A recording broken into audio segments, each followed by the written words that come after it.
ഞാൻ പോവാട്ടാ. കാറ്റച്ഛന് താറ്റ കൊടുത്തേ. കാറ്റാ പ്ലേസ് കൊടുത്തേ. മാധുടെ ചേർന്നേ. മാധുവേ ഇന്നലെ തൊട്ട് ഒരു ഉഷാറില്ല. വയ്യാന്ന് പറഞ്ഞിട്ട് കിടക്ക. ഇന്ന് സ്കൂളിലേക്കൊന്നും പോണില്ല എന്നാ പറയണ. ഞാൻ വിളിച്ചു. സാധാരണ ചേട്ടൻ പോകുമ്പോ അവള് വന്ന് നിക്കാറുള്ളതല്ലേ. പക്ഷെ എനിക്ക് വയ്യാന്നാ പറയണ.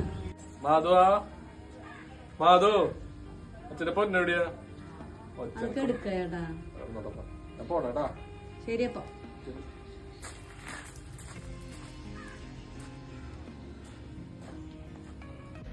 അച്ഛൻ പോയി. നമുക്ക് ചേച്ചിയുടെ അടുത്ത് പോവാ. മാധു ചേച്ചിയുടെ അടുത്ത് പോവാ. ആ ചേച്ചി മാധുവാ എന്ത് സ്കൂളിൽ പോണ്ടെന്നാണ്? അല്ലെങ്കിൽ എന്റെ മോക്ക് സ്കൂളിൽ പോകാൻ ഭയങ്കര ഇഷ്ടമാണല്ലോ. ഇപ്പൊ എന്തെങ്ങനെ പറയണേ? ചേച്ചിയോട് ഇരിക്കാൻ പറഞ്ഞ പിന്നെ ചേച്ചി ബാന്ന് പറ. വയ്യേ നിനക്ക്? വയ്യേ എന്നാ പോണ്ട, കിടന്നോട്ടാ. മാധുവാ ചോറിനാവനെ പിന്നെ ശരിയാവില്ല. വയ്യാന്ന് പറഞ്ഞിട്ട് ചോറുണ്ട്. വയ്യെങ്കിൽ മരുന്ന് കഴിക്കണമെങ്കിൽ തന്നെ ഭക്ഷണം കഴിക്കണം. ഇല്ല ഇല്ല ഇല്ല ഇല്ല ഇല്ല. ബാ ബാ ബാ ബാ. നിന്റെ അടി കിട്ടൂട്ടെ മാധു. അമ്മ പറയണ കേക്ക്. ബാ ഞാൻ അച്ഛനെ വിളിച്ച് പറയട്ടെ കേട്ടാ. ഈ ഭക്ഷണം പോലും കഴിക്കാൻ വരുന്നില്ലാന്ന്. അത് പറഞ്ഞാൽ ശരിയാവില്ല. ദേ ഭക്ഷണം കഴിക്കാൻ വന്നില്ലെങ്കിൽ അമ്മ ഇപ്പൊ അച്ഛനെ വിളിക്കൂ കേട്ടോ. എന്നാ പറയോ.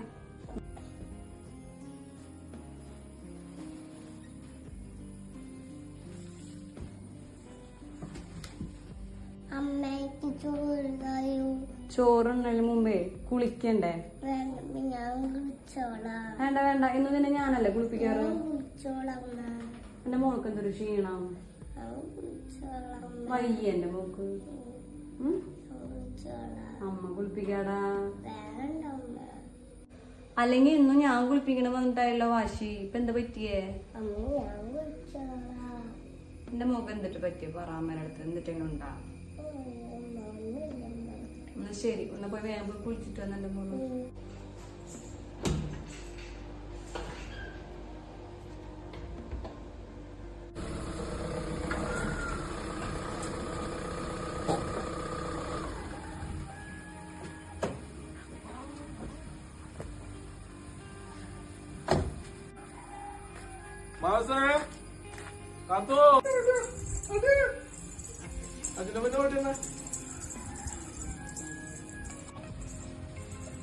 അച്ഛന്റെ പൊന്നി ശരണ്യ.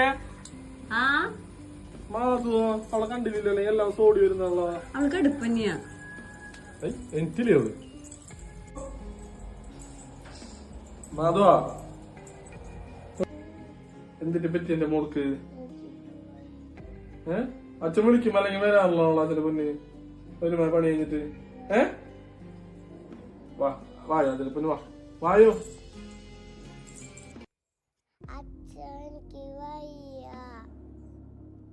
പൊന്നെ അവിടെ കിടന്നോട്ടാ. ശരണ്യേ അന്നേ എന്തിനു പറ്റി? അവർ 2 ദിവസമായിട്ടൊന്നും എന്നോട് മൈൻഡ് അല്ലെങ്കിൽ സാധാരണ പണിക്ക് പോകുമ്പോ എന്നോട് വരാൻ ഉമ്മൊന്നും ഇതൊന്നും. അതെ ഇന്നത് എനിക്ക് തോന്നി. ഇന്നലെ തൊട്ടാണ് കൂടുതലായിട്ട് കുറിച്ച് ഇങ്ങനെ ഒരു ഒന്നിനും വരുന്നില്ല. അല്ലെങ്കിൽ ഞാൻ കുളിപ്പിക്കണം അവിടെ സ്കൂളിൽ പോകുമ്പോ. ഇതിപ്പോ എന്നോട് കുളിപ്പിക്കണ്ട, തന്നെ കുളിച്ചോളാം, ഭക്ഷണം പോലും മര്യാദയ്ക്ക് കഴിക്കുന്നില്ല, ആ റൂമിൽ നിന്ന് തന്നെ പുറത്തിറങ്ങുന്നില്ല. നമ്മളെ മാതും ഇങ്ങനെയല്ല. സത്യം പറയണെങ്കിൽ വെഗിളി തരം കാണിച്ച് ഒരു തൊഴിൽ തരാത്ത കൊച്ച ഇത്.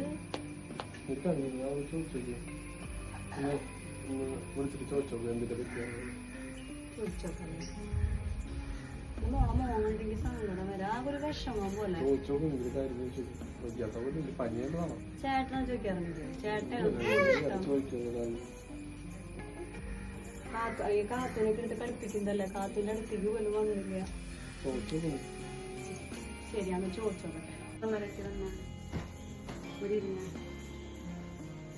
എന്നിട്ട് എന്റെ മോളുടെ പ്രശ്നമാണ്. എന്റെ മോള് ഇങ്ങനെയല്ലല്ലോ. എന്റെ മോള് ഭയങ്കര ഉഷാറായിട്ട് നടക്കണ മോളല്ലേ. പെട്ടെന്ന് എന്തിങ്ങനെ പറ്റിയേ? അമ്മ ഇന്നലെ ആന്റിയുടെ വീട്ടിലാക്കിയിട്ട് പോയി വന്നതിന് ശേഷമാണ് എന്റെ മോൾ ഇങ്ങനെ ആന്റി ചീത്ത പറഞ്ഞ മോളെ. ആന്റിയോട് പോയി ചോദിക്കണം അമ്മ. അമ്മ പോയി ചോദിച്ചിട്ട് എന്താ ചോദിച്ച കുഴപ്പം? അമ്മോട് പറ സത്യം. അമ്മോട് എന്തുണ്ടെങ്കിലും പറയാം കേട്ടാ. ഓ അമ്മോട് പറ. എന്ത് പ്രശ്നം ഉണ്ടെങ്കിലും അച്ഛനോട് അമ്മോടും പറയണം കേട്ടാ. അച്ഛനമ്മനെ പപ്പമ്മക്ക് മോൾക്ക് ഇഷ്ടല്ലേ? പറയാം അമ്മയുടെ അടുത്ത് പറയാം.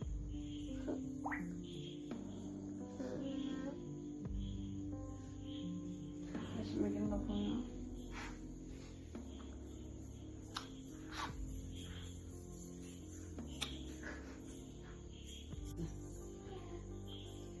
എന്റെ മോള് വിഷമിക്കണ്ട കേട്ടാ. അച്ഛനമ്മയും കൂടിയുണ്ട്.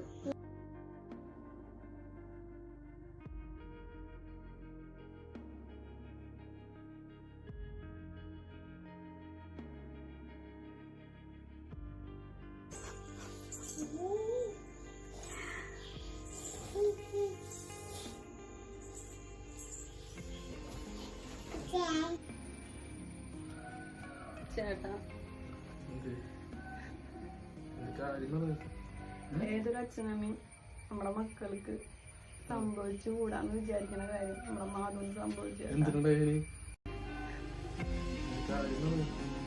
ഏതൊരു അച്ഛനമ്മയും നമ്മുടെ മക്കൾക്ക് സംഭവിച്ചു കൂടാന്ന് വിചാരിക്കുന്ന കാര്യം നമ്മുടെ മാധവന് സംഭവിച്ചു.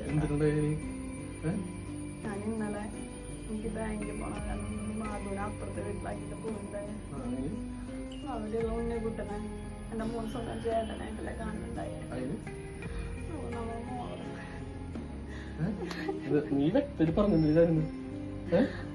മോളെ നമ്മുടെ മോളെ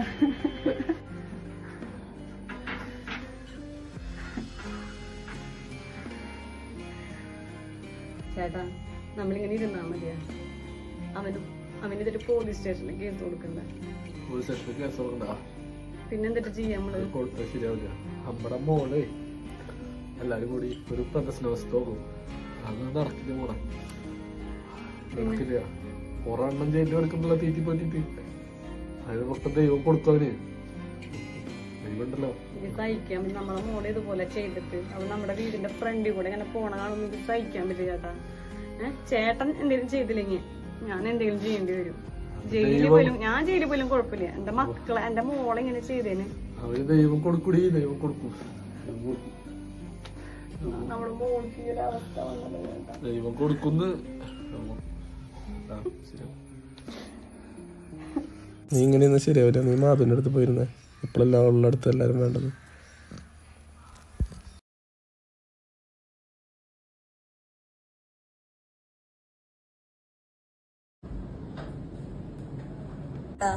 നമ്മുടെ മോളുടെ അവസ്ഥ കൊണ്ട് ഇനി സഹിക്കാൻ പറ്റണ്ടേ. ചേട്ടൻ പറഞ്ഞു ഇനി പോലീസ് സ്റ്റേഷനിൽ കേസ് കൊടുക്കണ്ട, ദൈവം കൊടുത്തോളുന്ന് എന്ന് വിചാരിച്ചിരിക്കാനാണോ ചേട്ടന്റെ പ്ലാൻ? നമുക്കിപ്പോ ഒരു മോൾക്ക് ഇങ്ങനെ സംഭവിച്ചു, വേറൊരു രണ്ടാമത്തെ ഒരു പൊടി മോള് കൂടി നമുക്ക് വരുന്നുണ്ട്. ഇപ്പോഴത്തെ കാലത്ത് നമ്മൾ എന്ത് വിശ്വസിച്ച് ഇവരൊക്കെ പുറത്തേക്ക് വിടാ? നമ്മുടെ മോൾക്കും ഇത് പറ്റി. ഇനി ഇങ്ങനെ ഉണ്ടാവാൻ പാടില്ല. നീ പറയുന്നതൊക്കെ ശരിയാണ്, എനിക്ക് മനസ്സിലാവുന്നുണ്ട്. പക്ഷേ നമ്മുടെ ഇപ്പോഴത്തെ നിയമവ്യവസ്ഥയില് കണ്ടില്ലേ ജയിലിൽ എത്ര പേരെ തീറ്റിപ്പെട്ടണം വെറുതെ ആവശ്യമാണ്. അതുപോലെ അവനെ തീറ്റിപ്പെടണ ഈ സാധനം പുറത്തന്നെ അറിഞ്ഞു കഴിഞ്ഞാൽ മീഡിയക്കാരെ എന്തായിരിക്കും അവസ്ഥ? നമ്മുടെ ക്ലാവിന്റെ ഭാവി പിന്നെ എന്തായിരിക്കും? ഇതൊന്നും ചിന്തിക്കാണ്ടൊന്നും പറയില്ലേ. തൽക്കാലം നമ്മ മാത്രമല്ല അറിഞ്ഞോളൂ, അതങ്ങനെ പോട്ടെ. ബാക്കിയൊക്കെ അവന് ദൈവം കൊടുത്തോളൂ. അതൊക്കെ ചെയ്യാൻ പറ്റുള്ളൂ.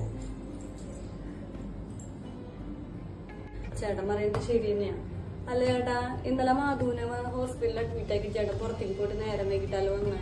അങ്ങോട്ട് പോയേ? കുറച്ച് പണികളുണ്ടായിരുന്നു, അത് വെക്കാൻ വേണ്ടി പോയതാ. അതെ, ഫോൺ അടിക്കണ്ടല്ലോ. അപ്പുറത്തെ വീട്ടിലെ വലിയമ്മ വിളിക്കണ്ടല്ലോ ചേട്ടാ. ഹലോ. മാധുവിന് കുഴപ്പമില്ല, ഞാൻ അവൾക്ക് ചെറുതായിട്ട് പനിയായിട്ട് കൊണ്ടുവന്നതാ. അതെ, ആര്? ഉണ്ണിക്കുട്ടനാ? ഇന്നലെ രാത്രിയാ? അതെ. അറിഞ്ഞില്ലേ, ഇപ്പോഴറിഞ്ഞേ. ആ ആ ആ ശോ ശരി ശരി ചേട്ടാ, ഒരു സന്തോഷ വാർത്ത. നമ്മുടെ മോള് ഈ അവസ്ഥയിലാക്കിയപ്പോ മരിച്ചു. ആളെ വിളിച്ചു പറഞ്ഞതാ. ആ ആത്മഹത്യ കെട്ടി തൂങ്ങി മരിച്ചു. ശരിക്കും പറയുകയാണെങ്കിൽ അവൻ ഇഞ്ചിഞ്ചായിട്ട് മരിക്കണം എന്ന് എന്റെ ആഗ്രഹം. പക്ഷെ കുഴപ്പമില്ല, നമ്മളെ ഈ മോളെ ഈ അവസ്ഥയിലാക്കിയിട്ട് അവൻ ജയിലിൽ പോയിട്ട് ജോലിയില്ലാന്ന് കൊണ്ട് പുറത്തിറങ്ങിയിട്ട് നമ്മുടെ മുന്നിൽ കൂടെ ചിരിച്ചു കിടക്കാനായിട്ട് ഭേദല്ലേ. അവന്റെ ജീവൻ പോയല്ലോ, അത് മതി. എനിക്ക് സന്തോഷമായി. അത് നമ്മുടെ മോൾക്ക് പറ്റിയത് മറക്കാൻ പറ്റില്ല.